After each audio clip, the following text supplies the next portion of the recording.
Gravação iniciada. Bom dia, eu sou Paulo Matheus Ciccone, presidente desta segunda turma, quarta Câmara da primeira sessão de julgamento do CARF, vinculado ao Ministério da Economia, e estamos iniciando as sessões desta sexta-feira, dia 16 de outubro de 2020. Cumprimento meus colegas de bancada de julgadores, começando pelo conselheiro Marco Rogério Borges. Bom dia, Marco. Bom dia, senhor presidente. Bom dia, demais colegas. Bom dia, Amanda, aí do apoio. Bom dia, Leonardo Luiz Pagano Gonçalves. Pagano. Bom dia, presidente. Bom dia, meus pares, meus colegas. Bom dia, pessoal do apoio. Conselheiro Evandro Corrêa Dias. Evandro, bom dia. Bom dia a todos. Conselheira Júnior Roberta Gouveia Sampaio, bom dia, Júnior. Bom dia a todos. Conselheiro Wilson Kazumi Nakayama. Wilson. Bom dia, presidente. Bom dia, colegas. Bom dia, Amanda. Conselheira Paula Santos de Abreu. Paula, bom dia.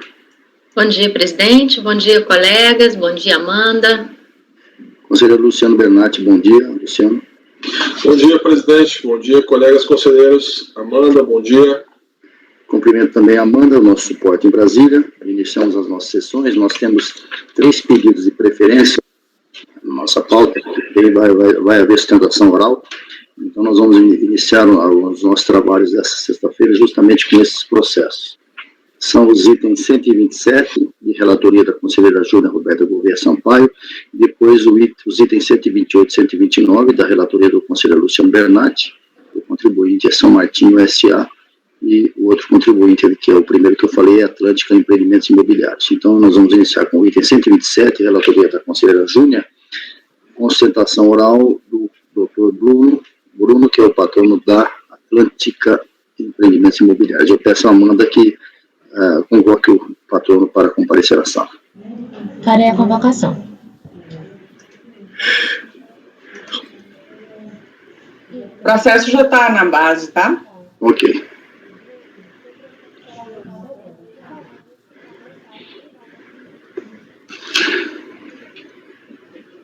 A convocação foi feita. Tá, estamos aguardando.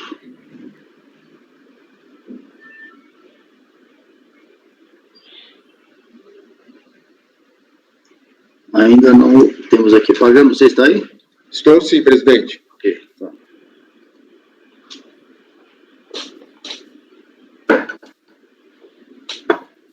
Item 127 da pauta, Atlântica Empreendimentos, relatoria da conselheira Júnior. Estamos aguardando o patrono do contribuinte, Dr. Bruno.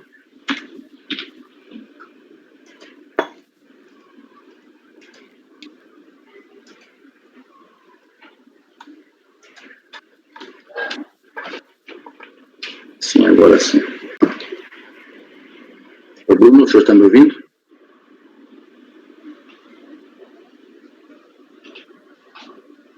Doutor Bruno? O senhor está me ouvindo? Bom dia, senhor presidente. Bom dia, doutor. Bem, bom dia. Bom dia, doutor. Seja bem-vindo. Nós vamos iniciar os julgamentos desta sexta-feira com o processo no qual o senhor é o patrono. Item 127 da pauta, o contribuinte é Atlântica Empreendimentos. A relatoria da conselheira Júnior Roberta Gouveia Sampaio. Ela vai fazer um breve relato, depois o senhor terá o tempo regimental para a sustentação. Conselheira Júnior, por favor, seu relatório, e os demais conselheiros eu peço que fechem os microfones, por favor.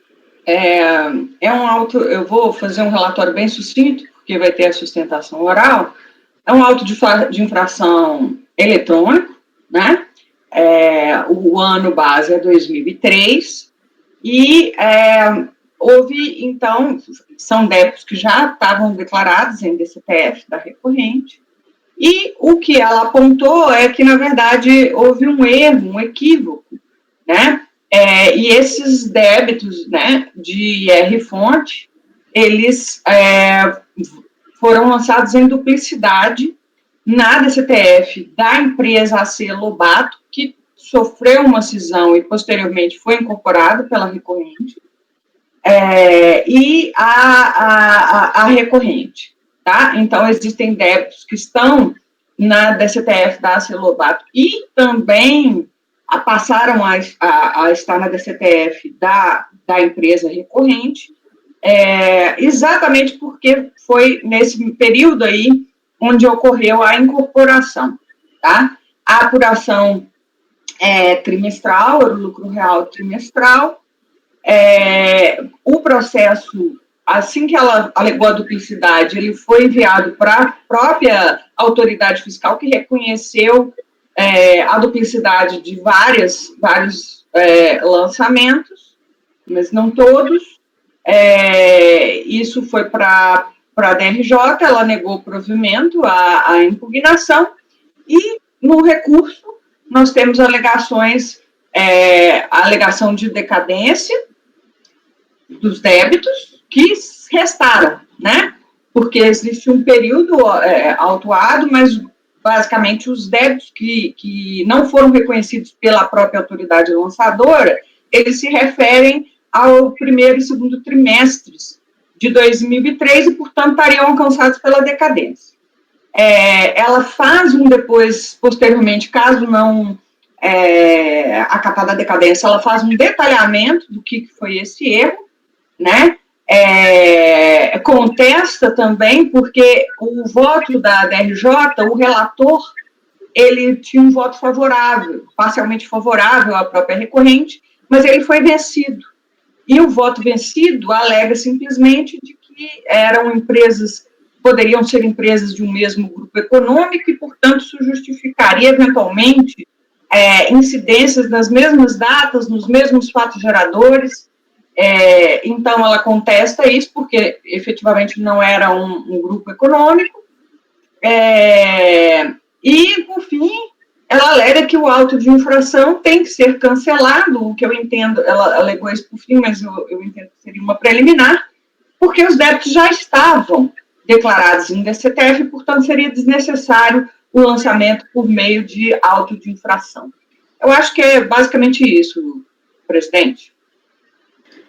Júlia, apenas um detalhe, você disse no fim que houve um voto vencido, e depois você disse que o voto vencido disse tal coisa. Acho que você... Não, o voto vencido foi do relator na DRJ, okay. Tá? Aí teve o voto vencedor, e o voto vencedor da DRJ, ele aponta, porque o que acontece? Efetivamente, o vencedor identifica a duplicidade, mesmo valor, mesma data, numa da CTF, na outra da CTF.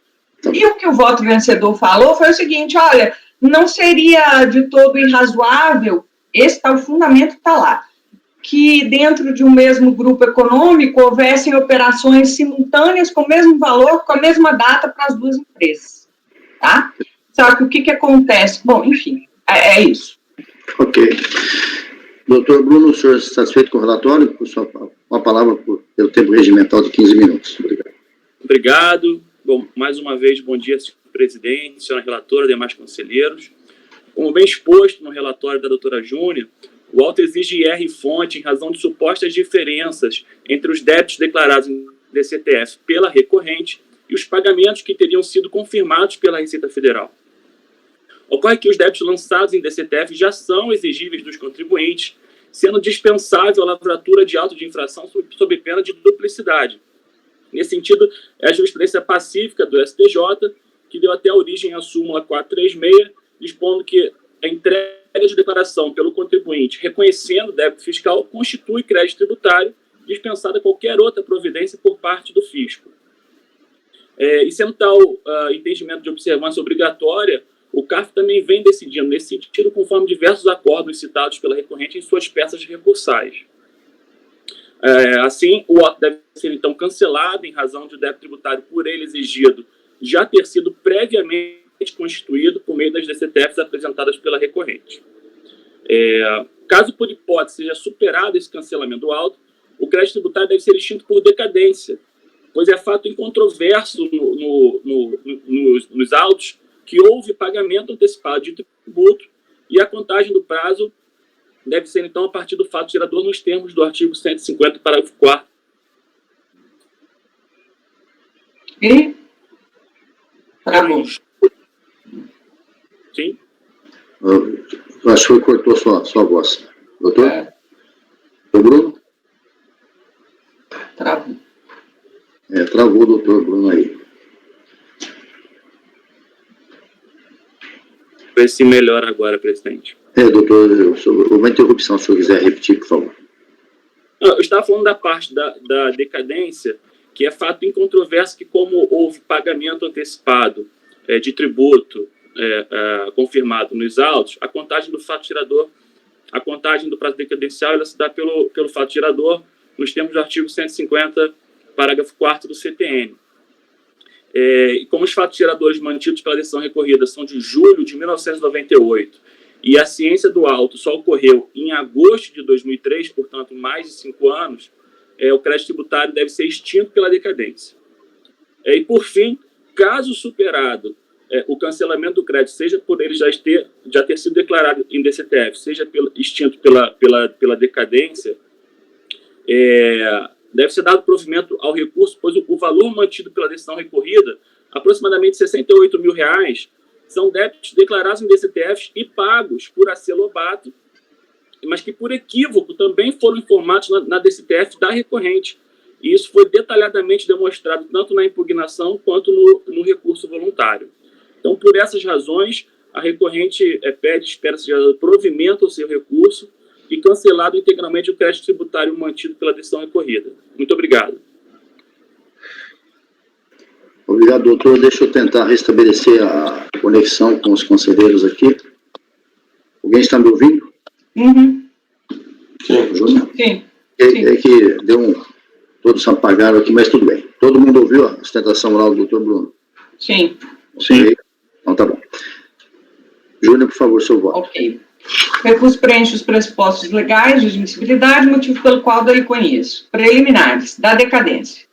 Alega a recorrente ter havido a decadência do período de apuração relativo até julho de 1998, uma vez que entre a data dos fatos geradores dos débitos exigidos no AI e mantidos pela decisão, que são débitos de 1 do 7 de 98, 2 do 7 de 98 e 3 do 7 de 98, e a data da ciência pela recorrente do auto de infração, 29 de 8 de 2003, transcorreram mais de 5 anos.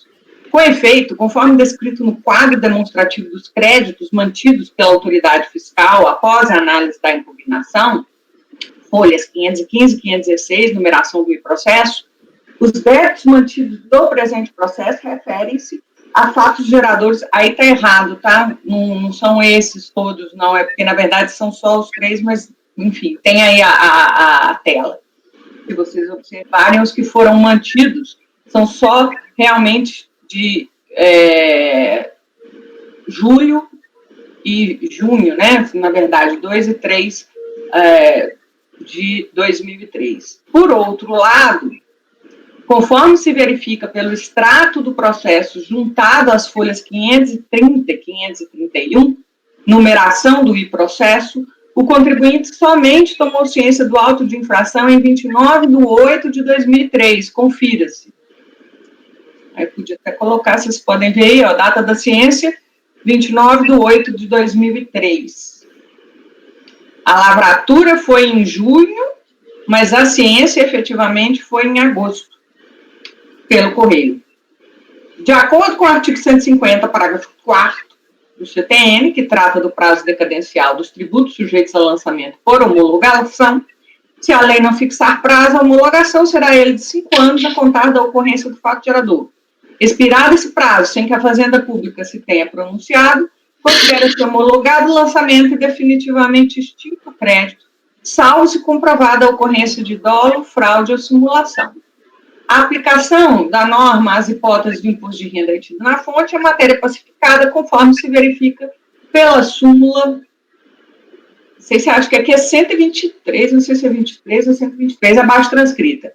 O imposto de renda retido na fonte relativo a rendimentos sujeitos a ajuste caracteriza pagamento apto a atrair a aplicação da regra decadencial prevista no artigo 150 do CTN. Além disso, é incontroversa a existência do pagamento antecipado de débitos de IRRF no período atuado, na medida em que a própria fiscalização não exigiu o recolhimento desse tributo em diversos débitos apontados pela recorrente no mesmo período, tendo inclusive reconhecido o pagamento parcial quando da revisão do lançamento por ela efetuada. Em face do exposto, acolha preliminar de decadência suscitada. Continua, presidente? Não, espera um pouquinho aí. Vamos ver. Debates abertos, que alguém queira se manifestar. Estamos examinando os autos. Essa decadência do período integral, Júnior, só na parcial. O que acontece, presidente?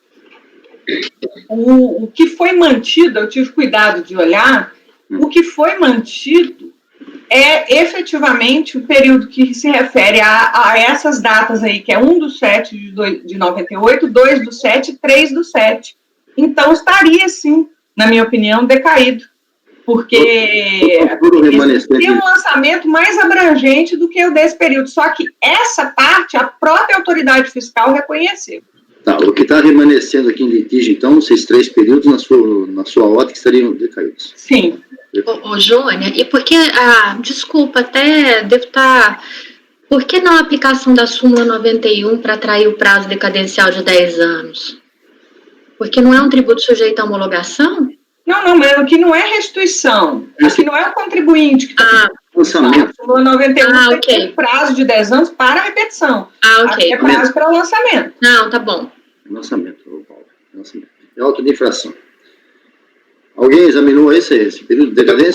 Eu estou procurando aqui, esse processo está muito mal estruturado, né? Ele está super, porque é um processo antigo. E então ele foi montado... Eu gastei bastante tempo, mas está nessas páginas que eu coloquei, inclusive eu coloquei, Marcos, na numeração do I-processo.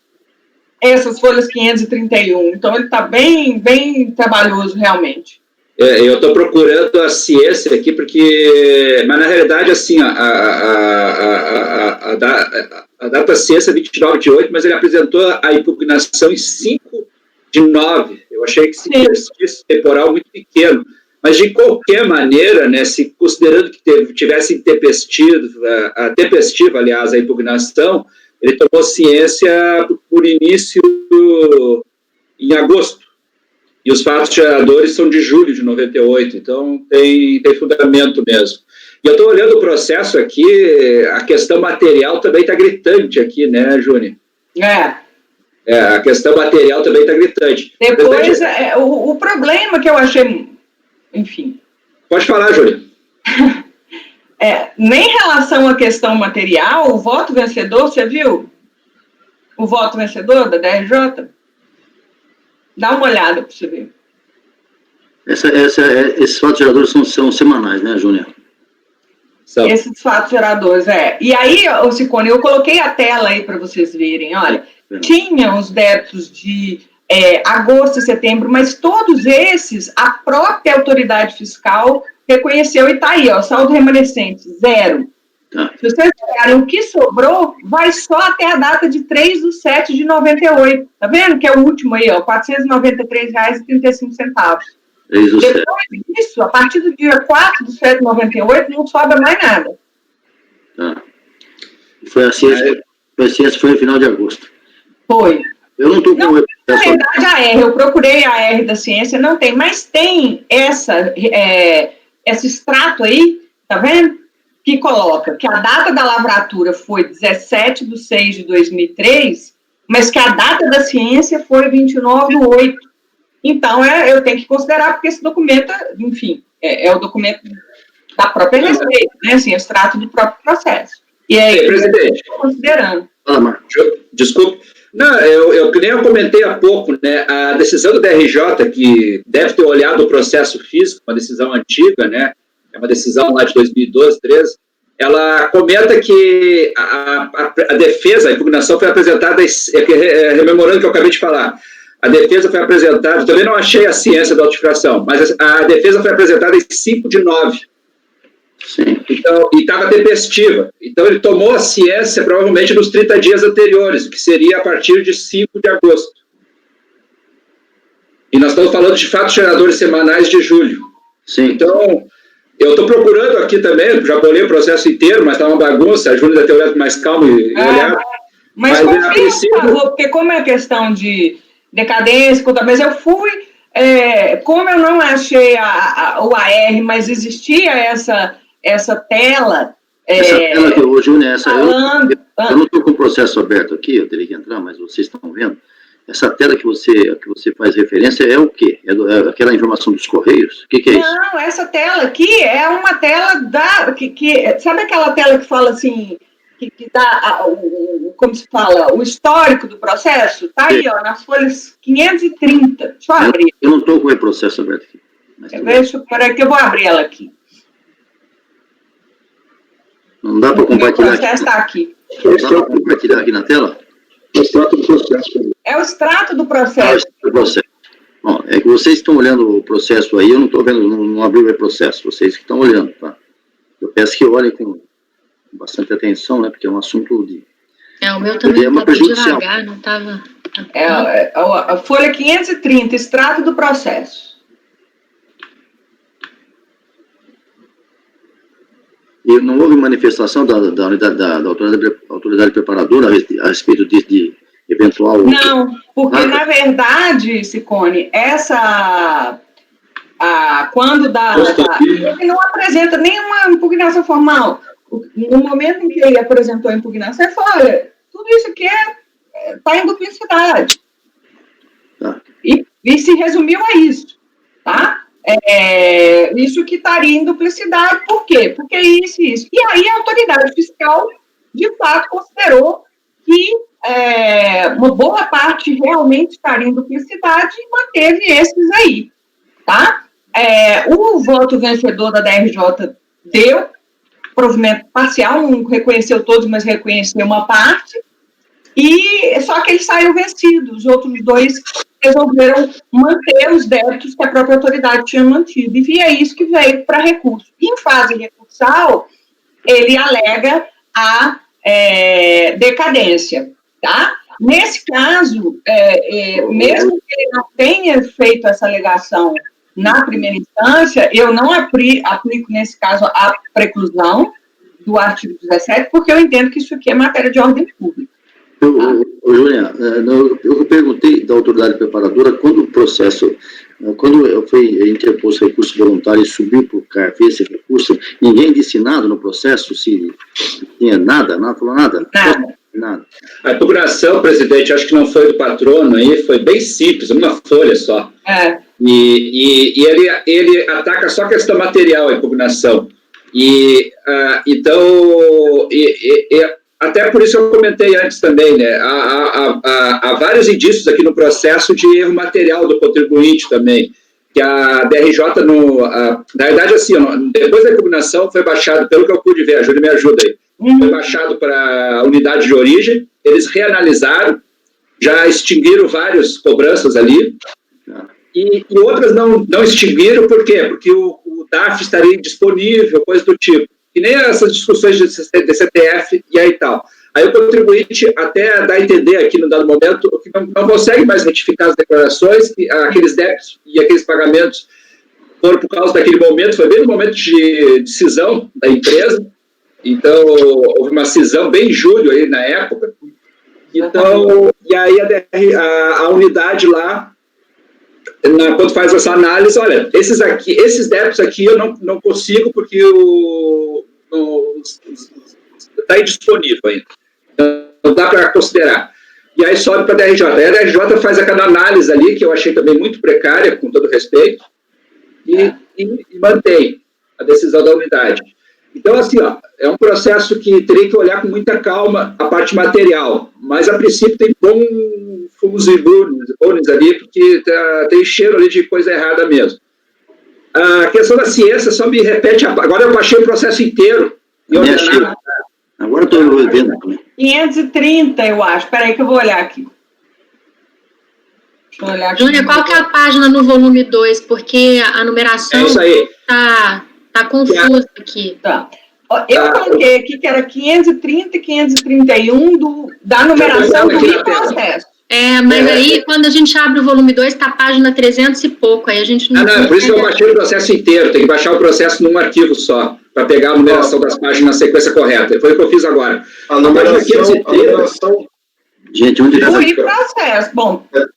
362. Onde está o processo 530. Deixa eu comentar aqui, presidente. A página 530 do e-processo, tá? Folha 530, e-folha 530, é um extrato do Profisc, aquele, nosso sistema antigo.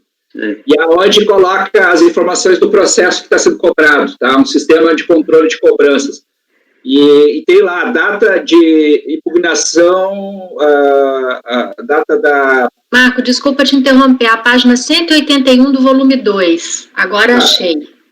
Não. Aí da data da ciência, 29 de 8 de 2003. A data da lavratura, 17 de 6 de 2003. Mas é a data da lavratura, não a data da ciência da lavratura, do auto-de-infração, né? E foi um processamento eletrônico, não foi uma auto-de-infração feita para o auditor.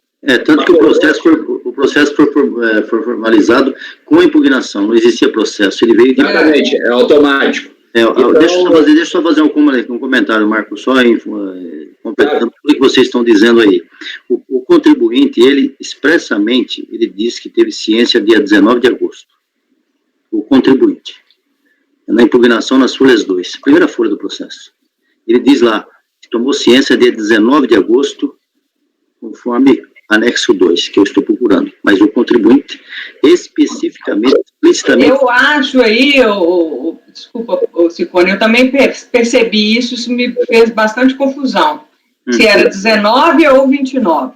Bom, está escrito 19 aqui, né? Ele fala 19, mas depois, se não me engano, quando ele vai tratar da decadência, ele fala 29. Como é 9, eu não sei. Mas, de toda maneira, ainda que seja 19...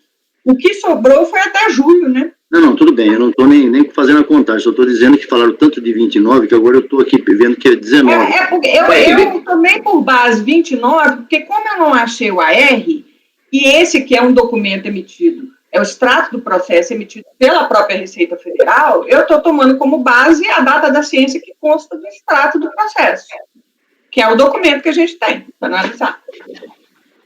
Sim, era um pouquinho só. Eu tenho aqui o documento 2, deixa eu ver. Ele cita o documento. Esse processo é difícil analisar assim ainda mais como o Marco falou, é um processo muito mal instruído, né? Esse processo aí era um daqueles que eu estava comentando com vocês, que estava como... Presidente. Pode falar, Luciano. 4 horas. As folhas 28 foi anotado à mão. Folhas 28, você faz de que volume que é? Do processo inteiro. Eu baixei o processo inteiro e as folhas 28 do e-processo. Tá, no começo, então. No começo. Está escrito anexo 2, possivelmente foi anotada pelo contribuinte, porque está escrito anexo 2. É anexo 2, isso. Procurando esse anexo 2 aqui. O começo, bem comecinho. É o carimbo do processo físico, na página 14, tem lá a anotação com a data 19/8, mas também não fica muito claro se é a data de recepção disso. Né? O auto de infração, as folhas 28 é o auto de infração encaminhado por correio para o contribuinte. Aí foi anotado à mão, dia 19/8/2003. Bate com a data que o contribuinte falou lá, que é 19, mas de qualquer maneira não muda muito, né? Mas só que achei que o anexo 2... Acho que não dá para a gente ficar mais tempo nesse processo, né? Temos que decidir. A relatora olhou tudo, né, com toda a perspicácia que lhe é natural, com todo cuidado, e eu acho que a gente tem que tomar uma decisão agora, concordando com ela ou não. O Júnior, tem um negócio do Correios aqui, não sei se é auto de infração, tá aqui, achei, viu? Qual foi? Folhas 42 do volume 2. 42 do e-processo. Postagem, região fiscal, data da entrega pelo ECT, 18/8/2003. Tá aqui. Já tem 3 datas, 19/8, 18/8 ou 29/8. Mas essa aqui é dos Correios, a informação dos Correios. Data da entrega, 18/8/2003. Eu não achei, presidente. Folhas 42, do segundo volume. Olha lá em cima, no índice lá em cima do e-processo que aparece lá. Abre o segundo volume aí e vai chegar nas folhas 42. Qual que é a página que está? Porque a minha numeração está a numeração do troço inteiro. O volume 2... Essa do coisa à mão mesmo, só para facilitar. O volume 2, o e-processo folha 42, se for na numeração manual, é 225. Ok. Tá. Deixa eu ver se eu consigo compartilhar essa tela aqui, eu não tenho. Deixa eu ver se eu consigo compartilhar a tela aqui. Nem sei como é que compartilha a tela. Alguém conhece bem a informática aí me fala. Eu achei aqui. Achou também? Então, Achei. Se você clicar aí nessa... Tá vendo onde tem a mãozinha? Do lado cliquei. tem uma telinha de computador. ok, compartilhar a tela, e daí? Folhas 3, Aí você 9, clica aí, você vai processo. compartilhar a sua tela. A minha Três, tela. nove, Eu já cliquei, mas e daí? Compartilhar, não consigo. Vamos ver se eu consigo compartilhar. Não tá Consigo? dando? Não. Achei aqui. Então, Deixa eu compartilha tentar fazer. Achei. compartilha aí, eu acho que- Correio, achei. A data da postagem tá 14/8. Recebimento dia 18. Consegue Isso, e a responder? data da entrega, 18. Tá, acho que o assunto está resolvido. Está aqui, ó, 18/8. Agora é oficial, são dos Correios essa informação. Paula, conseguiu compartilhar isso? Ah, peraí que eu vou compartilhar aqui, só um minutinho. Tá nas folhas 225 do negócio à mão. A numeração manual. 392, se você pegar o troço todo. Eu não sei como é que compartilha isso aqui. Aqui. Eu vou colocar Compartilha isso, então. aqui. Eu compartilho aqui. Você consegue aí, Marco? Peraí. Pronto, está resolvido. O processo está resolvido. É 18 de agosto. Ó, Vocês conseguem? Joga na tela principal ali, ó. conseguiu ver? É, olha aí, eu já vi, né? Quem tá Conseguiram vendo- ver a minha? Sim. Já tá certo. Já tá vendo. Estão conseguindo aí? Uhum. Sim. Sim, Paulo. Não estou vendo nada, mas eu já vi a minha aqui, tudo bem. Mas eu tô... Não, olha aqui, ó.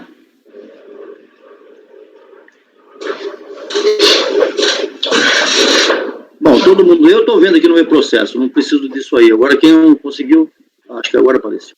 Aí, gente. Aí. Bom, ok, acho que está mais do que visto, né? 18/8 está claríssimo aí, foi entregue no postal dia 14, foi entregue dia 18. Então, o assunto, em termos de data, acho que está resolvido. 18/8. Agora partimos para a decadência. Lembrando que os faturadores são semanais. Ok?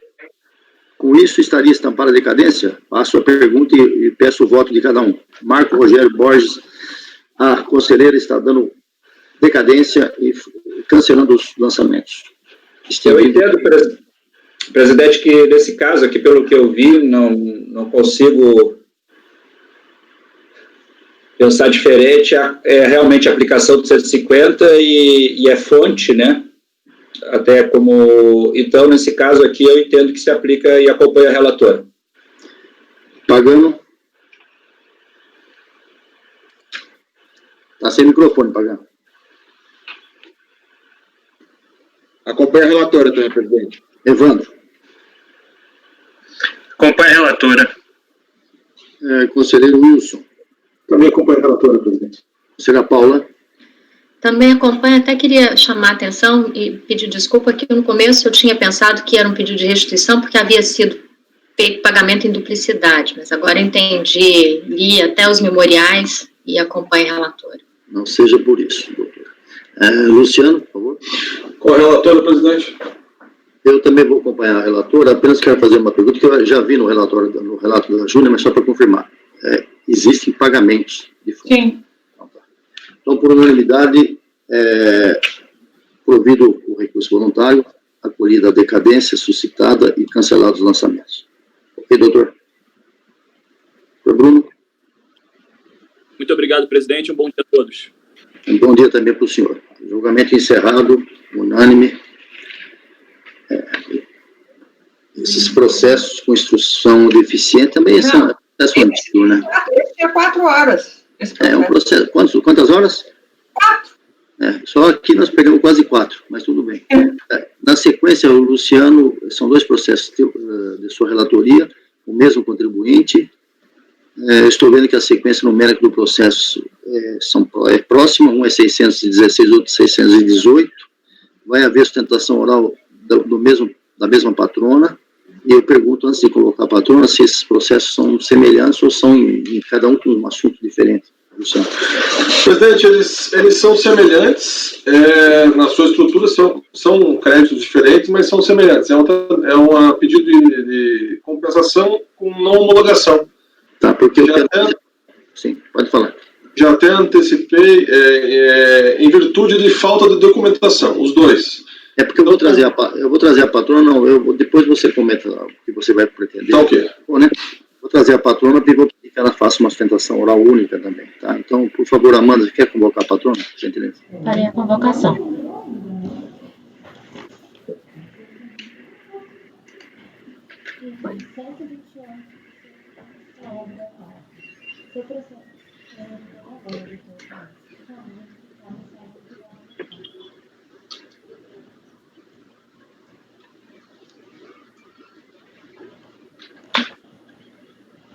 A convocação foi feita.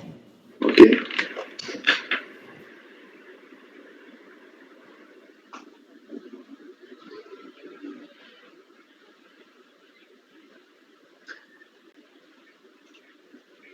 Doutora Thais, está me ouvindo?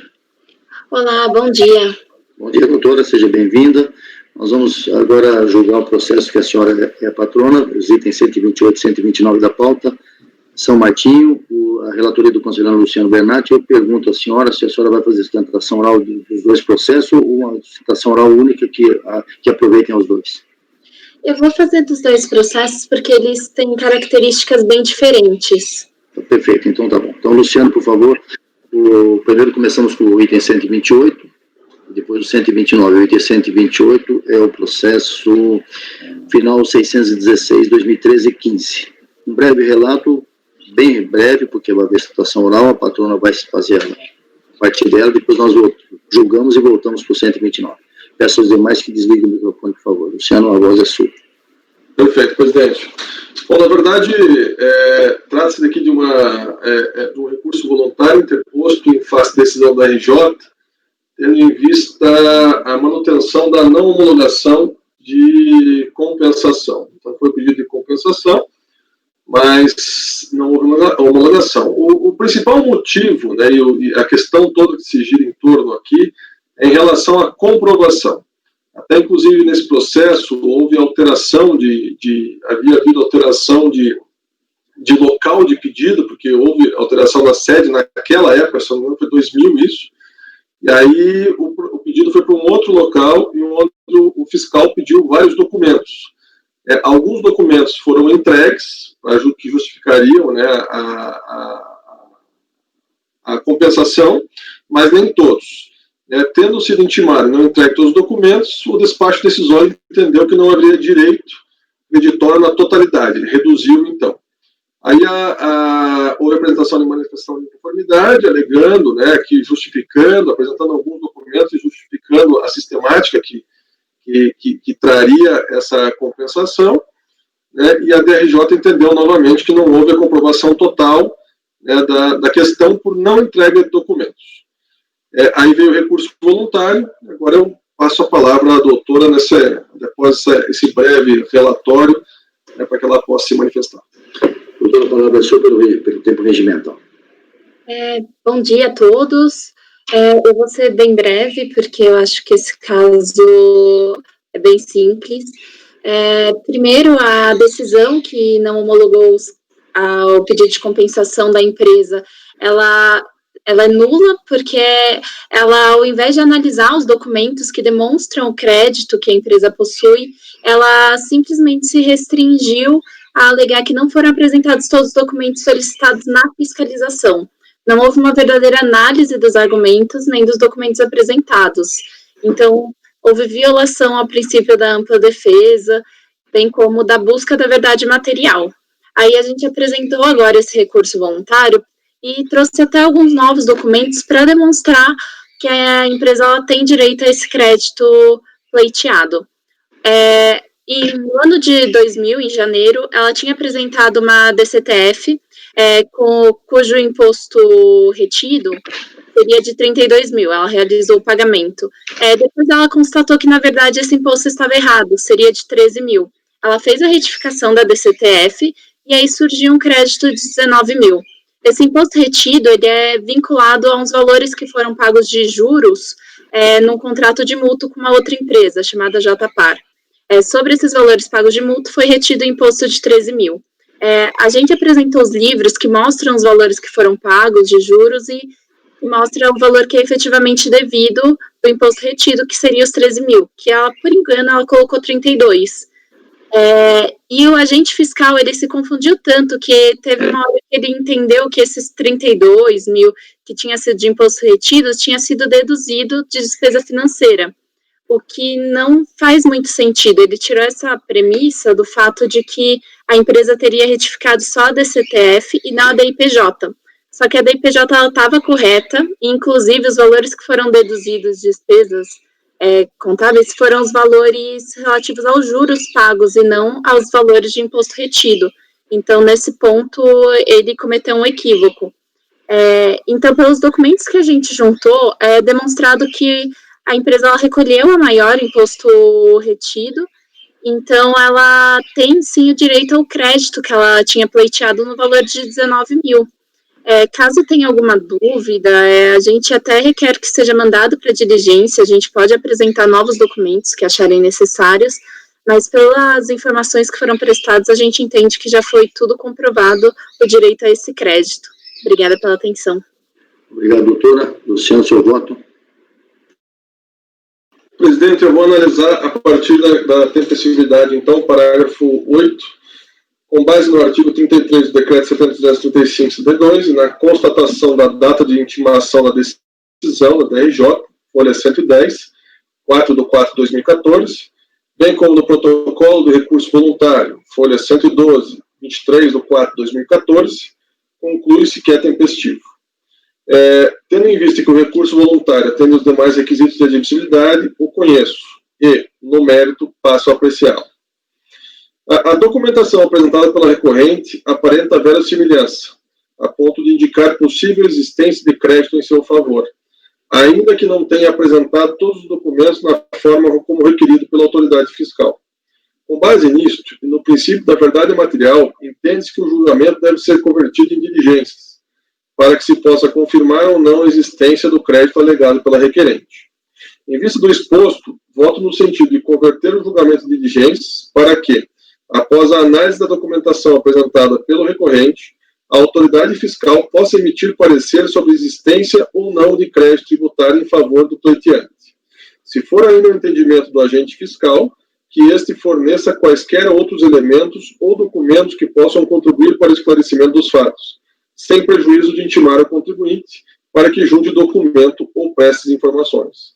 Entendo, então, presidente, que pela documentação e pelas alegações deve ser convertido em diligência, para que a autoridade de origem verifique a viabilidade e a existência desses créditos. Debates abertos. A proposta do relator é converter em diligência. Ela fez uma série de preliminares aí, Luciano, você, de cerceamento de defesa, você analisou isso aí? Não, presidente, eu não analisei porque, na verdade, tudo depende da questão do mérito, né? Sim, mas essa... Tá bom, ok, está em diligência. Ô, Marcos. Presidente, bem, eu estou olhando o processo aqui, tá? Não estou me posicionando ainda, mas o fiscal, tá? A autoridade fiscal fez uma intimação das mais elogiáveis que eu já vi aqui na casa, antes do despacho decisório. Relatou o problema por problema desse pedido de compensação, tá? Ele fez a intimação, foi expedida em 14 de fevereiro, e tomado ciência em 20... deixa eu ver aqui a data da ciência. Passei aqui. Perdi a tela aqui, eu estava mexendo de tela por tela. A intimação foi expedida em fevereiro, lá não me lembro, eu estava passando as telas aqui. Foi dado ciência em 19 de fevereiro de 2008. Uma intimação bem detalhada. Aliás, o fiscal, eu tenho elogios para esse fiscal que fez essa intimação e olhou essa compra, tá? Ao contrário de alguns comentários aí da patrona. Ele detalhou problema por problema, tá? Uma intimação bem detalhada, está nas folhas 40 do processo lá, tá? E ele detalhou problema por problema dos pedidos, pediu tudo detalhado, tá? E a empresa... até abril, quando houve o relatório para o despacho decisório, não respondeu. Lá em recurso voluntário, disse que foi por causa da greve da Receita. Eu até olhei aqui, essas greves afetavam mais a fiscalização, o atendimento sempre funcionou. Então, a empresa não respondeu. Poderia ter resolvido, se realmente tinha razão, poderia ter resolvido esse problema lá na origem. Tá? E não queira, eu acho que assim, não foi culpa do fiscal. O fiscal fez uma intimação pré-despacho decisório elogiável aqui, tá? e aí saiu o despacho decisório. E o despacho decisório com base no relatório do próprio fiscal, explicando por que não estava homologando. E na impugnação, na manifestação de conformidade, não trouxe os documentos. Aí a DRJ não teve outra solução, né? Olha, vamos ter que... Ela trouxe só os documentos necessários que tinha sido feita naquela intimação lá e tinha sido comentado no relatório do despacho decisório. E aí só trouxe lá na... Aí ela trouxe alguns documentos, até um rasgão, tudo, e a DRJ, olha, houve uma análise e tudo, e só que não provou. E aí agora ela traz eu estou olhando o processo aqui, traz um monte de documentos. Eu só queria deixar bem claro isso, não estou me posicionando, tá? Que esse problema aqui, se a empresa tivesse tomado cuidado lá na origem, poderia ter resolvido isso aí totalmente, mas não estou me posicionando ainda. Só queria comentar isso para dizer que às vezes o contribuinte se enrola, e por isso que esses processos acabam subindo aqui e gerando essas confusões. Paula. Microfone, Paula. Em relação ao que o Marco está dizendo, de fato é lamentável, porque é um custo, né, não só para o contribuinte, que é alto, de trazer um processo para o CARF também, mas até para o próprio sistema. Mas isso também não quer dizer que ela não possa trazer a documentação, né, e vá ser cobrada de tributos que ela não deve. Então, acho que a proposta, já antecipando um pouco, a proposta do relator, ela é razoável, uma vez que tem agora uma farta documentação para análise. Mas, de fato, assim, lamentável que o contribuinte não tenha atendido a fiscalização no momento que ela poderia, evitando esse custo, não só, né, para todo o sistema, mas para ela também. Na verdade, a posição do Marco eu entendo perfeitamente, que a sua também, Paula, mas, na verdade, receber documentos agora, eu sou um dos conselheiros que aceito isso pacificamente, acho que pode ser trazido até o momento do julgamento, né? E muitos aqui aceitam também, basicamente o CARF de modo geral aceita, porque a gente busca realmente a verdade material. Agora, não posso deixar de chancelar o que o Marco disse em relação, eu vi também aqui a intimação, que a contribuinte poderia ter resolvido isso lá no começo, né? Poderia ter evitado todo esse desgaste, toda essa situação, já na DRJ, e quando a DRJ novamente se manifestou, já teve a manifestação do fiscal, teve o despacho decisório, teve a manifestação da DRJ, quer dizer, quarta etapa para chegar numa decisão que poderia ter sido resolvida lá atrás. Então, não acho assim, salutar trazer, especialmente no momento final do processo, essa colocação de que muitas coisas não foram feitas porque estava em greve e tal, quando na verdade aí houve uma omissão, uma lacuna, ou talvez não um atendimento como deveria ter sido feito pelo próprio contribuinte. Então, trazer aqui nessa fase final, como se fosse uma culpa lá de trás da Receita, até um cerceamento de defesa, acho que francamente não é o caso aplicável. Agora, independentemente disso, penso que trazer documentos para que a gente acabe por chegar ao resultado justo e correto, perfeitamente válido. Fala, Marco, para encerrar, para voltar. Só para encerrar, presidente. Primeiro, eu não me posicionei, tá? Eu só fiz esse comentário. Eu entendi seu desabafo. E segundo, eu até acho assim, que eu acho muito, com todo respeito, né, ao patrono, eu acho muito pouco, chega aqui e diz que imputa, foi tudo saiu no erro do fiscal na hora de apurar. Pô, isso aí não pode, né? Eu levo muito em conta nos processos que eu analiso e voto, inclusive nos que eu voto e relato, de que houve processamento foi automático da análise ou foi manual. Nesse caso foi manual, houve uma intimação até elogiável, explicando detalhe por detalhe os problemas e pedindo documentos específicos. E eles não responderam. Pode alegar 500 coisas, mas ficou 2 meses lá sem responder. E podia ter resolvido isso lá, direto na origem. Lá. Aí o processo sobe para a DRJ até foi um pouco negligente na análise desses documentos, que trouxe em sede de manifestação, e aí o processo sobe, fica 10 anos, e aí chega aqui, não, foi culpa de uma análise do fiscal. Eu, sinceramente, isso aí, a gente às vezes tem que saber imputar bem a culpa. O sistema é burocrático, é complexo, tudo, mas isso aí tem que levar em conta. Mas eu só não estou me posicionando, eu entendo que a vazia da verdade material, apesar dos pesares de responsabilidade, querer imputar para A ou B, e nesse caso, quando o contribuinte trouxe os documentos e faz a recursal, se ele não tivesse trazido, você já sabe a minha posição. mas todos os documentos se faz recursal tentando esclarecer a verdade material, eu também, já me antecipando, eu vou acompanhar o relator. Então, você já pode votar pagando, por favor. Presidente, eu vou acompanhar o relator.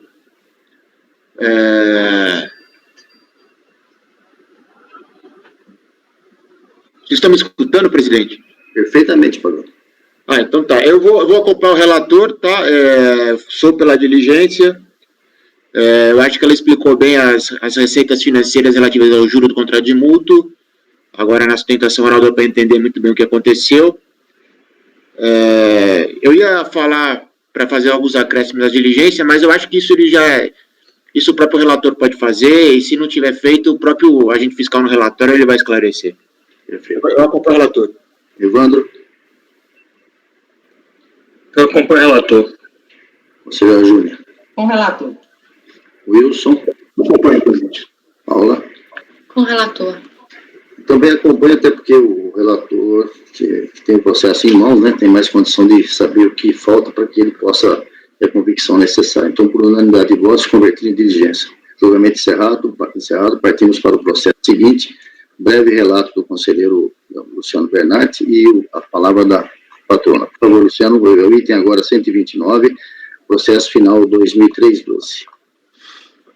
Perfeito. Presidente, ele tem a mesma sistemática, o mesmo problema, ou seja, foi um pedido de compensação. Nesse teve também um pedido foi um pedido de compensação aqui, e a mesma sistemática, ou seja, faltou documentação, e a discussão toda gira em torno de imposto de renda retido na fonte no valor de R$ 1.264,95. Essa é a diferença. Na verdade, há uma diferença aqui de R$ 1.264,95. Pedido de comprovação, a autoridade administrativa entendeu que não houve efetivamente a comprovação, porque não houve esclarecimento, e aí a recorrente vem também com alguns documentos novos, inclusive indicando a DARF e outras listas de documentos, trazendo a questão da alegação, explicando qual teria sido o equívoco na análise da autoridade administrativa e também da DRJ. Doutora, por favor. Nesse caso, assim como expôs o relator, foi um pedido de compensação, só que o agente fiscal, ele conferiu, ele reconheceu a maior parte dos créditos pleiteados, só deixou de reconhecer um valor que é de 1.200, mais ou menos. Esse valor, essa diferença que ele deixou de reconhecer, foi em virtude de ter uma diferença entre o valor declarado na DIRF, que seria 32 mil, e o valor que consta nos relatórios apresentados pela empresa, que é de 30 mil, relatórios de imposto retido na fonte. A diferença entre esses dois é porque nos relatórios consta as retenções da folha de salário, enquanto na DIRF consta todas as retenções, inclusive aquelas decorrentes de reclamações trabalhistas. Esse valor do crédito que a gente está pleiteando, de 1.200, na verdade ele se refere a uma retenção de 1.300 realizada numa reclamação trabalhista de uma funcionária da empresa. A gente junta realmente posteriormente agora a DARF relacionada a esse recolhimento, no qual tem o código 8045.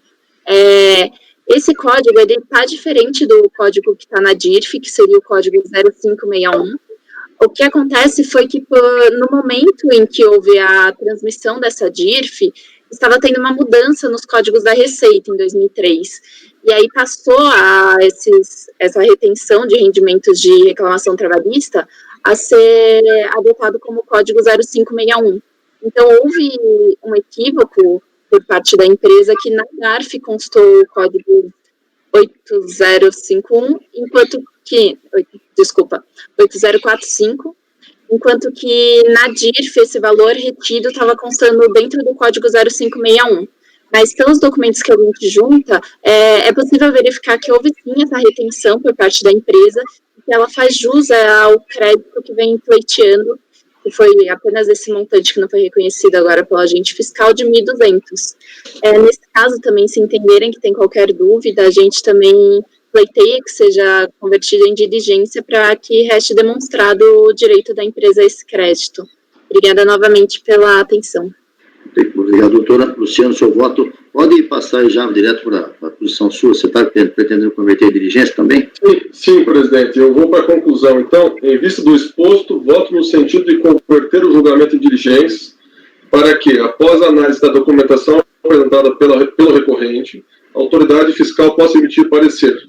Primeiramente, confirmando sobre o pagamento da DARF apresentada na folha 141, depois sobre a existência ou não do crédito tributário em favor do recorrente, nos termos por ele alegados no recurso voluntário, cuja comprovação se daria por meio da documentação apresentada. Se for ainda o entendimento do agente fiscal, que este forneça quaisquer outros elementos ou documentos que possam contribuir para o esclarecimento dos fatos, sem prejuízo de intimar o contribuinte para que juntos os documentos ou preste informações. Muito bem. O propósito do relator é exatamente idêntico, bem semelhante ao anterior, né, converter em diligência pelos motivos de melhor instrução processual. Marco, você começou a falar no outro processo, nesse caso você olhando o processo, que eu não estou olhando agora, você vê a mesma situação do anterior aí, de intimação preliminar? Aliás, eu queria, presidente, desculpa, eu queria elogiar o fiscal que analisou, é o mesmo fiscal do outro processo que fez a análise, tá? E ele fez quatro intimações antes de gerar o despacho decisório. Ele analisou na época e só negou esses R$ 1.200 aí de direito creditório porque não achou. Ou seja, na época ele já fez toda uma análise lá, interagido com várias intimações com o contribuinte e a princípio não. Eu estou particularmente, aí o contribuinte traz as mesmas alegações da época, tá, para justificar esses R$ 1.200, e eu acho assim, desnecessário, considerando o que tem nos autos, a diligência. Já foi analisado isso há mais de 10 anos, tá, através de várias intimações, mas em respeito ao princípio do colegiado, assim, o fiscal da época, eu só tenho elogios para esse fiscal que trabalhou nessa unidade aí e fez essas análises, tá, intimações muito boas, bem detalhadas. O contribuinte jamais poderia reclamar desse fiscal que analisou esses pedidos, tá? Jamais. A gente vê muitos colegas da Receita Federal aí que atuam nessas áreas, né, às vezes um pouco superficiais, esse foi detalhista, mas nesse caso aqui, até eu entendo que vai ser desnecessário essa diligência, porque o que já foi demonstrado na época, tá? Contudo, em respeito ao colegiado, e etc., e à posição do relator, e em princípio eu vou acompanhar na diligência, mas já antecipo que eu não vislumbro um resultado muito diferente da época, pelo que eu estou analisando o processo. Marco. Pois não. Só para que... quais são as folhas aí que você tem a manifestação da fiscalização? Do processo? Desse processo aí. É no volume 1, tá? Ele tem várias intimações no volume 1 lá, tá? E ali perto da sua região, de Ribeirão Preto. É de Limeira, cara. O fiscal Eu só quero ver quem é o fiscal. Eu já olhei, é Luiz Roberto de Lucena Moreira. Tá, eu conheço também. Ok. Então, só para saber, o processo vem realmente de Limeira, e a delegacia em que eu trabalhei, né? Eu acho que está bem instruído, sim. De qualquer maneira, dentro desse contexto que você está falando, que até pelo princípio do nosso colegiado aqui, tendo em vista o que foi decidido no processo anterior, você está concordando com a diligência. Exatamente. Conselheiro Pagano. Eu concordo com a diligência, presidente, também. Evandro. Acompanho o relator. Júnior. O relator. Wilson. Presidente, eu vou acompanhar o relator, assim, só com a questão da colegialidade. Mas, assim, o que me chama a atenção aqui também é o código, né? O código de arrecadação, acho que é 0561. Na dúvida que eu tinha é o seguinte, a questão da legitimidade, né? Se o beneficiário do pagamento, se ele realmente vai se manifestar, porque já se passaram 10 anos, né? E aí ela tem que estar presente. Na verdade, já se passaram 17, né? 17, E aí, para poder ter legitimidade. Pois é, eu acho que até de boa lembrança, Wilson, seria interessante o Luciano até pensar... colocar isso na diligência. Eu vou acompanhar a diligência só uma questão de estar acompanhando o grupo todo, mas eu acho difícil que, se depois passado 17 anos, sim, vai ter uma manifestação da pessoa, né, que é reclamatória trabalhista, para saber se realmente não teve essa retenção. A pessoa física, claro. Perfeito, isso. Paulo. Senhor presidente, Só um minuto. Qual seria a questão para colocar na diligência, C? Wilson, coloca aí para ele. A questão é o seguinte, Luciano, o código de arrecadação é 0561, ou aquele código que trata de retenção sob reclamatória trabalhista, né?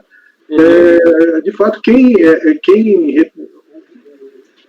a recorrente, no caso, era só uma mero responsável, né? Quem sofre a retenção, na verdade, é o beneficiário do pagamento, né? E aí, passados 17 anos, vai ter que ter uma manifestação da pessoa que sofre a retenção de que ela não teve aquela retenção, esse valor, entendeu?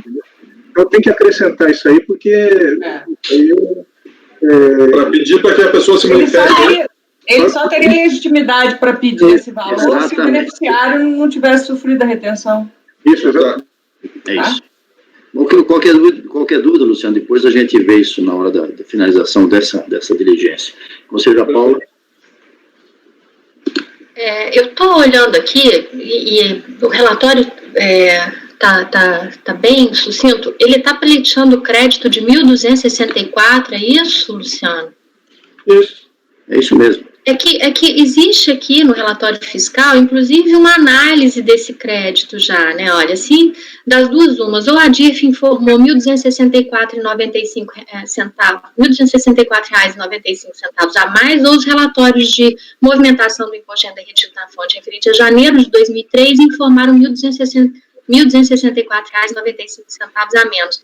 E aí fala como a DIF é obrigação acessória e tal, ele diz que não pode saber. A minha pergunta para você é a seguinte: eu não consegui ainda avaliar toda a documentação aqui que está nos autos, mas existe alguma manifestação da contribuinte em relação a esse trecho do relatório fiscal? Ela explica em relação a esses questionamentos que o fiscal faz, Luciano? Ela fala que foi um equívoco, né, que não foi levado em consideração o valor, que o valor foi retido, foi recolhido, mas que efetivamente o valor não foi levado em consideração, possivelmente por causa de um erro no código de recebimento. Não, mas porque aqui, olha, o fiscal, ele trata exatamente disso e ele, inclusive, diz que não é possível saber em que momento foi omitido esse acréscimo de 1.264,95. Eu não estou vendo aqui a contribuinte e Paula, pera um pouquinho só, Paula, por favor. Eu sei que vocês já votaram, mas é que enquanto eu estava com a mãozinha aqui. Não tem problema, você tem direito de questionar, sim, apenas é que a patrona quer se manifestar e talvez se esclareça. Pois não, doutor. Sua matéria de fato. Né? Eu só vou me manifestar sobre isso, que a gente até colocou no recurso. Os relatórios, eles estão com valor menor, porque eles contêm só a retenção nas folhas de salário. Na DIRF, consta essa retenção relativa a essa reclamação trabalhista. Por isso que está dando essa diferença entre esses dois documentos. Por isso que os valores não batem, fica um valor um pouco menor naqueles relatórios e na DIF fica um valor um pouco maior. É relativo a essa reclamação trabalhista que não aparece essa retenção nos relatórios. Perfeito, doutor. Paula, está satisfeita? Sim, tem aqui a documentação que comprova... desculpa, aqui tem muito documento aqui. Você acha eu vou converter, eu vou aceitar a conversão em diligência, apesar de eu também achar que talvez seja aqui desnecessário, mas eu vou acatar e vou acompanhar o relator. Então, exatamente por esse motivo que eu sugeri a conversão de diligência, para verificar se efetivamente a documentação apresentada pela recorrente está em conformidade com aquela...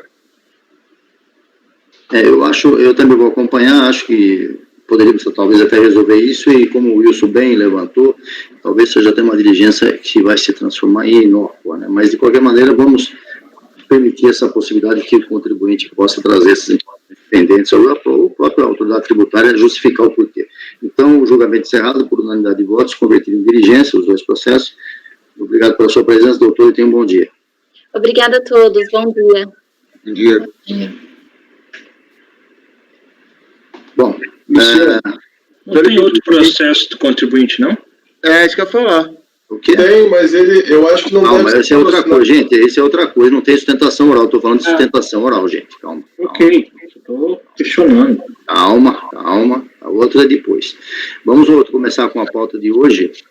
Tem 4 processos remanescentes e tem vista em mesa de pendentes, mas nós vamos tentar encaminhar os processos aqui no julgamento normal, depois a gente volta ao que ficou remanescente. Começamos com o item, tema 10, exclusão do simples, terceira parte. Item 111, relatoria da conselheira Paula, Indústria e Confecções Rotas Limitada. Paula, por favor, o voto, o breve relato e ao voto. Já está aí na base? Vou só abrir aqui, meu computador hoje está muito lento, tá difícil aqui acompanhar. Quando eu consigo abrir... O meu também está assim, Paula, fica tranquila que é normal. Muito difícil. É o novo normal. É, o novo normal. Qual que é o número, presidente? Desculpe. 111. Bom, abri aqui. Esse é um recurso voluntário, interposto contra acórdão, que negou provimento à impugnação apresentada pela contribuinte, mantendo uma autuação e o consequente lançamento de ofício do crédito tributário de PIS e da COFINS, acrescido de juros, de mora e multa de ofício qualificada nos anos calendários de 2003 a 2005, nos montantes de R$1.073.089,69 de COFINS e 221.600 de PIS. Deixa eu ir direto ali para o voto, que eu sempre faço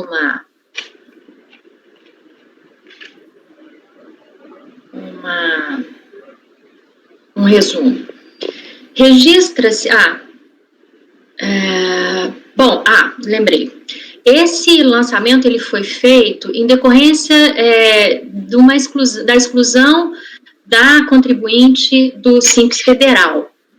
Então, como é PIS e COFINS, registra-se que o crédito tributário relativamente correspondente ao imposto de renda da pessoa jurídica, ICSL, imposto de renda retido na fonte, foi constituído por meio de autos de infração próprios, consubstanciados no processo administrativo no final de 2006 e 46, o qual, ancorado nos mesmos meios de prova desse processo administrativo fiscal, já foi julgado pela segunda turma ordinária da terceira Câmara da primeira sessão de julgamento desse Conselho, e a decisão foi assim emendada, né? Na verdade, houve a glose de custos por utilização de notas fiscais inidôneas, omissão de receitas, saldo credor de caixa, empréstimo bancário inexistente e houve a qualificação da multa em 150%.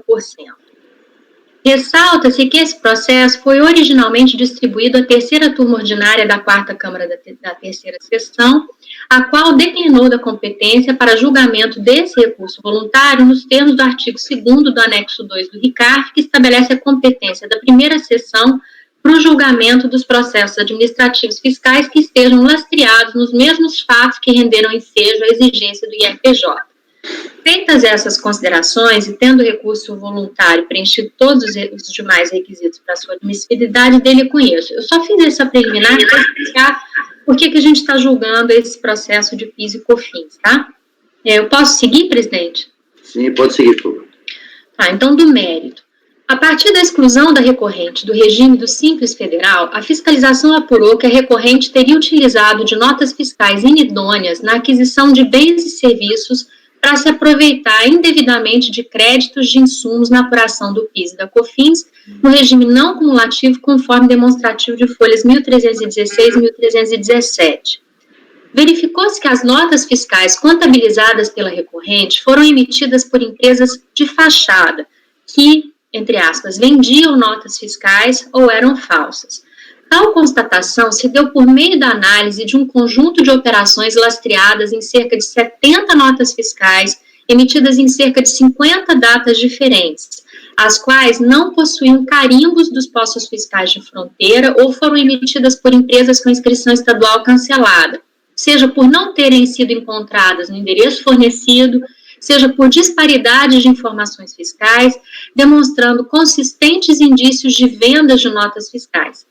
Intimados, alguns fornecedores declararam nunca terem vendido para recorrente, e verificaram que as notas fiscais apresentadas pela recorrente, como tendo sido emitidas por determinado fornecedor nos anos de 2004 e 2005, tinham números de talonários inexistentes ou eram referentes ao ano de 96. Só para explicar um pouco como é que eu fiz, eu olhei nota por nota, fiz essa tabela que está aí, apesar dela ter também uma tabela parecida que foi feita pela DRJ, eu avaliei uma por uma do trabalho da fiscalização. E, inclusive, anotei aí os efeitos de cancelamento, porque a recorrente, ela alega que como a inscrição estadual desses, e o CNPJ desses fornecedores foram cancelados depois do auto, que, então, ela não poderia saber que essas notas fiscais seriam inidôneas, como se isso fosse o único requisito para que essas notas fiscais não fossem consideradas idôneas. Então, preliminarmente, em relação à validade das notas fiscais emitidas por Benjamin Confecções, Indústrias e Confecções Grazielli, tem-se que a recorrente não impugnou os fundamentos da fiscalização, estando precluso seu direito de fazê-lo nesse momento processual, nos termos do artigo 17 do Decreto 70.235. Quanto à glosa dos custos contabilizados em relação às notas fiscais emitidas por Sérgio Alexandre Lima da Silva, Ivancil Limitada e Cleberson Roberto Brainer de Oliveira, a recorrente reconhece as autuações a ela relativas e explica que parcelou o débito tributário correspondente, deixando também de impugnar. Quanto às demais notas fiscais, a recorrente alega em sua defesa: 1. Cerceamento de defesa por não ter sido intimada a se pronunciar sobre a situação de seus fornecedores durante o procedimento fiscal. 2. A inidoneidade das notas fiscais deve ser declarada pelo secretário da Receita Federal, o que não aconteceu no presente caso.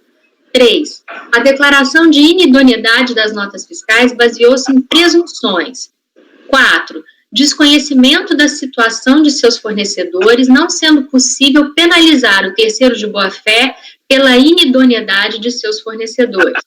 5. Que as operações de fato existiram, podendo ser comprovadas pelo pagamento dos fornecedores. E 6. As notas fiscais glosadas pela fiscalização foram emitidas antes do cancelamento da inscrição de seus fornecedores. E a última é que a decisão recorrida seria nula por não possuir a devida fundamentação, vez que acompanhou integralmente as conclusões da fiscalização. Eu vou tratar dessas 7 questões que a recorrente trouxe. Pois bem, em relação ao argumento da recorrente... Você está em que página, Paulo? Eu estou no item 11, na página... Deixa eu ver qual que é a página do voto. Da página 21 do 21, voto. tá, ok. Tá? É o item 11. Tá. Pois bem, em relação ao argumento da recorrente de ter havido cerceamento de sua defesa em virtude de não ter sido intimada a se pronunciar sobre a idoneidade de seus fornecedores, verifica-se que a mesma foi intimada por diversas vezes a apresentar informações à fiscalização, tendo inclusive respondido não poder apresentar cópia das notas fiscais solicitadas, conforme correspondência às folhas 981 e 982. Esse é um dos exemplos, tá? No entanto, como bem sabe a recorrente, é na fase de impugnação que os contribuintes podem apresentar todos os meios de prova para rebater os argumentos da fiscalização, conforme disposto nos artigos 15 e 16, inciso 3, ambos do Decreto 70.235 de 72. Aí eu trago a legislação.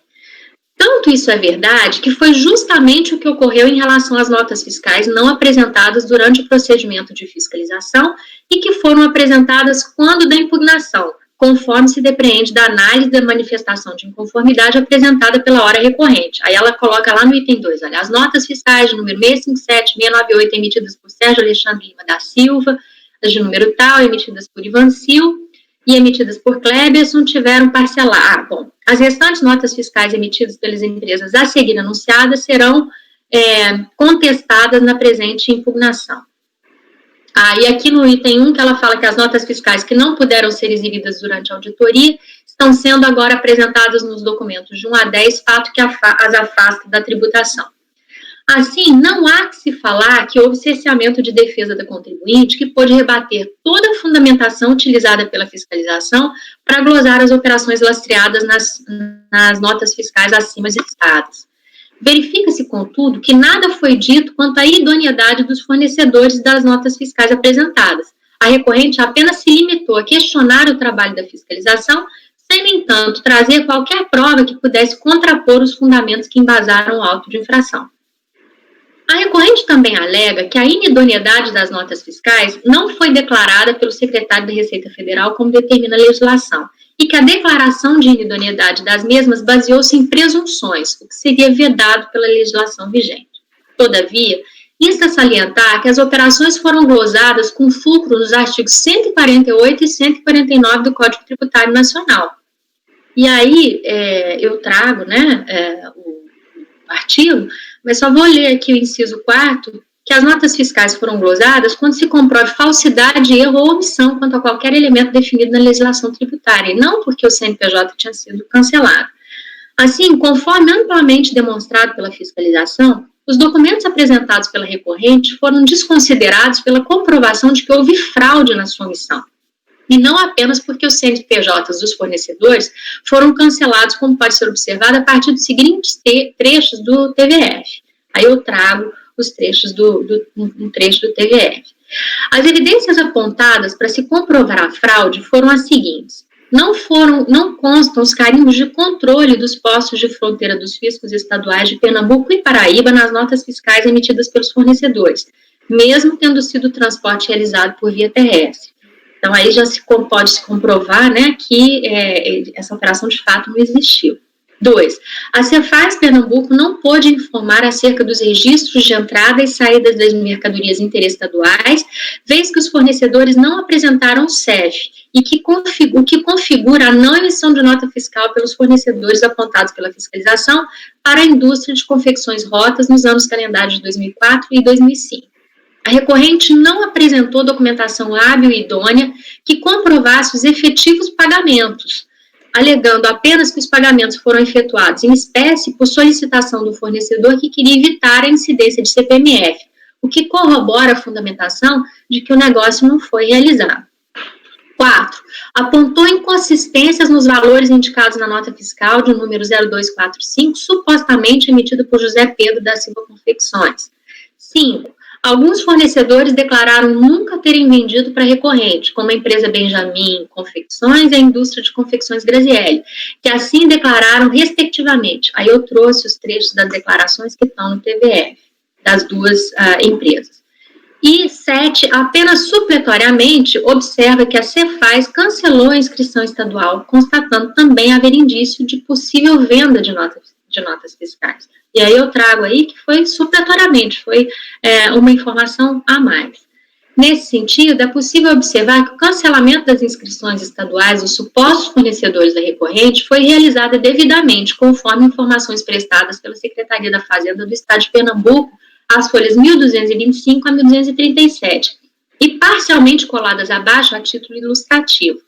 Ressalta-se que as certidões conjuntas negativas de débitos relativas aos tributos federais e à dívida ativa da União, apresentadas pela recorrente dos fornecedores, não são instrumento cabível para comprovação da situação cadastral de pessoas jurídicas.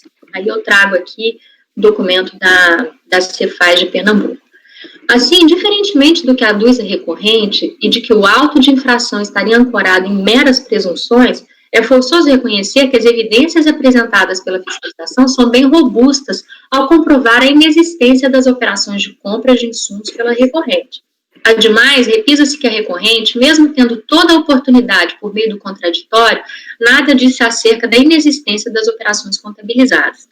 Logo, não é possível acatar os argumentos da recorrente, que seria um terceiro de boa-fé em relação a 70 notas fiscais emitidas por 19 fornecedores inidôneos, vez que alguns fornecedores atestaram expressamente e comprovaram que as notas fiscais supostamente emitidas por elas eram falsas.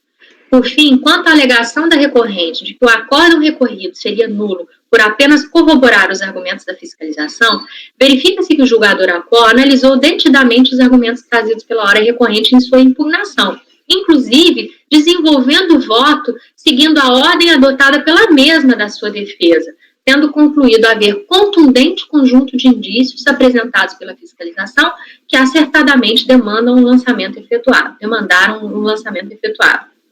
Cumpre observar que, comprovada a fraude, a reiterada e deliberada intenção da recorrente em evadir tributos, impõe a qualificação da multa nos termos do artigo 44, inciso 2 da Lei 9.430 de 96. Por todos esses motivos, eu voto por negar provimento ao recurso voluntário para manter a decisão recorrida, que considerou procedentes os lançamentos realizados pela fiscalização. Bom, o voto da relatora bastante substancioso, né, profundo, analisando item a item, inclusive manifestações até sem muita força do contribuinte, inclusive esse caso do secretário da Receita ter que declarar edidora, enfim. Mas muito bom voto. Antes de escolher a participação de cada um, o Evandro gostaria de falar. Evandro. Presidente, esse auto aí de PIS/COFINS não é reflexo do RPJ. Eu entendo que a gente não tem competência para julgar. Então, eu até estava pesquisando. Há uma manifestação no processo, você viu aí, Evandro? Eu vi sim, só um instante, presidente. Eu até vi aqui que houve uma mudança no regimento interno em 2016, ok? Até 2016, eu vou ler o artigo 2º do anexo 2 aqui. A primeira seção cabe processar e julgar recurso de ofício voluntário, né, que versem sua aplicação à legislação de demais tributos e imposto de renda na fonte, né, demais tributos e imposto de renda na fonte, quando o procedimento conexo decorrente... Está cortando, Evandro. Hein? Travou. Congelou? Opa. O Evandro, e também aqui, quando ele faz a passagem para nós aqui, ele está citando que é reflexo de imposto de renda. Não, ficou nisso, é isso que eu estou comentando. Com a mudança, com o regimento antigo, para ser considerado reflexo, o regimento dizia que basta estar nos elementos de prova. É a mesma questão do processo do marco que foi pedido vista. Tá. Então, o regimento antigo dizia o seguinte: o que é reflexo? É reflexo desde que tenha um elemento de prova. O que diz o regimento novo? Né? Quando reflexo do IRPJ. Então, a primeira condição é ser reflexo do IRPJ, formalizados com base nos mesmos elementos de prova. Então, não basta ser formalizados com base no mesmo elemento de prova, ele tem que ser reflexo do IRPJ. E nesse caso aqui, como aquele caso que foi discutido ontem, para mim, não é reflexo. Eu acho que nesse caso... Só um instantinho. E está certo, estava certo a resolução com base no regimento até a mudança em 2016. Eu acho que nesse caso, Evandro, é porque esse auto, eu até fiz aquela consideração inicial e eu pesquisei isso também, é porque ela é decorrente da exclusão do simples. E aí isso atrai a competência para cá também. Exclusão do simples aqui. Oi? Exclusão do simples aqui, viu? Consequência disso. Eu acho que é por isso. Tá, calma aí, eu teria que olhar isso. Sim. Aqui esse é o ponto, viu? A questão não é um fato esse. É verdade. Porque... Tu já se posicionou do processo de ontem, né? Na realidade, o que é reflexo? Ontem é outra coisa, Marco, aqui é outra. O que é reflexo? Reflexo é quando tu encontra uma situação, uma infração, aonde ela repercute em vários tributos. Tá? Omissão de receita, por exemplo. É um exemplo clássico. Tá? Se tu encontra uma situação... O de ontem, por exemplo, era se permuta de imóveis é receita ou não. E isso repercute tanto no RPJ quanto no CCL, PIS e COFINS. Mas são bases de cálculo diferentes. Eu discordo disso. Vamos deixar para depois. Vamos ver esse caso aqui. Aqui também a questão é essa. Aqui, o que foi... Houve uma exclusão do simples, autuou em RPJ, CCL, PIS e COFINS. Tudo começa. Eu, por exemplo, eu entendo que esse voto aqui é desnecessário. Eu ia aplicar o princípio da decorrência e aplicar o artigo 6º do anexo 2 do RICARF e aplicar a decisão do IRPJ aqui. Eu fiz ontem. Eu já ia votar, eu já antecipando meu voto, se mantido, eu acho que aqui é reflexo, eu ia acompanhar pelas conclusões, porque para mim aqui é simplesmente seguir a decisão do processo principal. Isso tem lá no anexo 2 do ICARF, isso é criado para aumentar a celeridade de julgamentos. Não pode o fiscal lá, a autoridade fiscal lá, por uma questão de mera deliberalidade, apartar em tantos processos ou não, redefinir como vai ser a sistemática de julgamento no futuro, tá? Se é o mesmo fato gerador, mesmos elementos de prova, mesmo infração, aplica-se o princípio da decorrência. Essa é a minha posição. Isso aí eu discuti quando eu cheguei a receber um lote com vários desse tipo, na época da Ideli, e até eu discuti muito com ela isso. E ela até entendeu, por isso que eu tive um lote lá que eu discuti muito. Então, por isso que eu tenho essa posição. Eu até, na época, eu pesquisei bastante. A ideia aqui é, por isso que a gente fala, não é por ser princípio da decorrência, abarca todas as figuras do anexo 2, do artigo 6º do anexo 2 do RICARF, tá? Eu, por mim, aqui, vocês estão, está sendo criada uma situação nova, está sendo rediscutido o processo, quando não... Esse é o seu ponto de vista, né, Marcos? Deixa eu fazer uma colocação aqui. Deixa eu explicar esse ponto, Marco, Evandro, só um minutinho. Eu até vi o acórdão proferido, né, em relação ao IRPJ, Marco. Acontece que lá estava se discutindo omissão de receita, que não era o caso aqui. Apesar das provas terem sido analisadas, as mesmas provas terem sido analisadas naquele processo. Aí então não é reflexo. Só um minutinho. Para evitar embargos, né, às vezes, argumentos do contribuinte que foram suscitados nesse processo, porque eu não vi a petição do contribuinte lá, eu só consigo ver o acórdão, né? Eu não tenho acesso ao processo daquele processo lá. Então, eu preferi analisar de acordo com os argumentos do contribuinte para evitar qualquer embargo. Mas eu entendo que sim, essa questão da competência foi avaliada, e eu entendo que, por ser exclusão do simples, ele atrai a competência para essa turma, e acho que valeria, sim, analisar os argumentos do contribuinte para evitar qualquer embargo. Falou, olha, eu não suscitei, vocês esqueceram, nesse caso aqui do PIS/COFINS, eu trouxe esse elemento aqui para ser discutido, e aí embarga de novo. Então, apesar de eu ter avaliado, de fato, as provas de novo, mas para esse auto de infração, eu entendo até a colocação do Evandro, que lá é omissão de receita, aqui é glosa de despesa, né, das mesmas notas fiscais, mas eu entendo que é de competência dessa turma, por ser essa atração, mas para evitar embargos, eu analisei o processo novamente. Não sei se ficar todo aquele processo, a decisão daquele processo lá, que não. Eu concordo frente ao esclarecimento, eu concordo com a conselheira Paula. Se isso aqui não viesse de uma exclusão do simples, são infrações autônomas, e concordo com você, Paulo, tem que ser enfrentado essas questões aqui, porque tem questionamento, gente. Eu concordo com você, Evandro, tem que ser enfrentado sim. Tem questionamentos específicos aqui do PIS e COFINS, tem que ser enfrentado sim. E eu concordo com você, é reflexo porque eles vêm da exclusão do simples. Ok, concordo. Eu acho também que tem que ser enfrentado sim quando tem argumentos aí diferentes, não pode ser simplesmente reflexo, decidiu lá, está decidido aqui. Não concordo com essa tese, enfim, cada um tem a sua. A sua proposta, você retira então o questionamento que você fez, Evandro? Sim, retiro. Ok. A proposta da relatora é negar provimento por tudo que já foi falado. Pode voltar, Marco, Rogério. Está congelado, Marco. Evandro, chuta o Marco daí. Ele se mexeu ali. Pronto, não, ele saiu mesmo, agora vai voltar. Esse problema de reflexo, decorrência, essa vinculação, a linha é muito tênue, sabe? Eu acho que, na dúvida, vale a pena julgar, vale ver o que está escrito lá e decidir. Presidente, o problema é que a gente não pode abrir mão de uma questão de processual. Mas eu não concordo com esse ponto de vista seu. Se eu for julgar um processo desse, eu vou voltar do jeito que a Paula fez. Mas o senhor tanto que Quando a gente julgou aquele JCP, lá, aquele outro processo, o senhor acompanhou até a declaração Mas de claro, voto. porque era uma coisa só, aquilo ali era uma coisa só, como eu citei o exemplo 1000 vezes ontem do depósito bancário, é uma omissão de receita, vai pegar tudo. Agora, para fins de PIS e COFINS, a base de cálculo numa operação de permuta é igual no lucro presumido que a empresa faz por regime de caixa? Não é igual.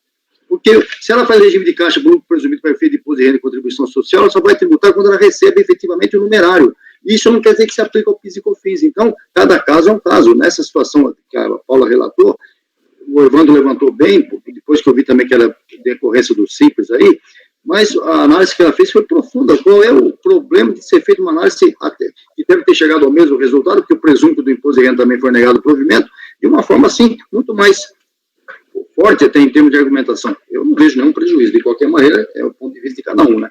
Volta, Marco. Acompanhe para as conclusões. Conclusões, eu Pagano. Você está com o microfone desligado.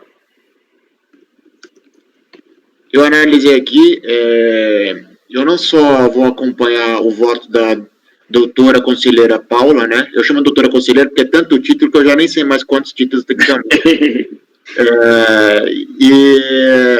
Eu, nesse caso, eu entendo que não há prejuízo, tendo em vista a profunda análise que ela fez. Eu acompanho a relatora em todos os termos. Evandro. Eu acompanho a relatora e penso aqui que era necessário enfrentar as questões específicas aqui quanto ao PIS e COFINS. Júnior. O relator. Wilson. Nesse caso aqui, eu pondero as razões do Marco, né? Mas eu entendo que nesse caso aqui, como é muito simples, né, e tem uma questão que a gente teria que estar analisando dos COFINS, eu acompanho a relatora sim e parabenizo pelo voto. Conselheiro Luciano. Acompanho o relator. Eu também acompanho, o Marco acompanhou pelas conclusões, unânime, negado o provimento, 5 minutos de intervalo. Amanda, por favor.